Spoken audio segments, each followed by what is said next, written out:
There once was a boy named Timmy. He loved going to school.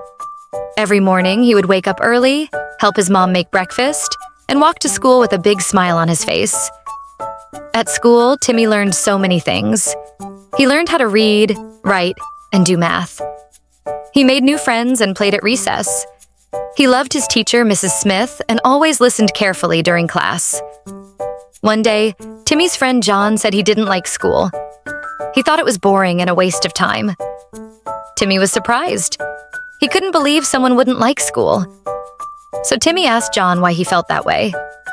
John said he didn't like being told what to do all the time, and he didn't like homework. Timmy listened, but he didn't agree. He told John that learning was fun, and that homework was just practice to get better. The next day, John told Timmy that he was going to try to like school more. Timmy was happy to hear that. He knew that learning was important, and he didn't want his friend to miss out. The lesson Timmy learned was that it's important to have a positive attitude towards school and learning.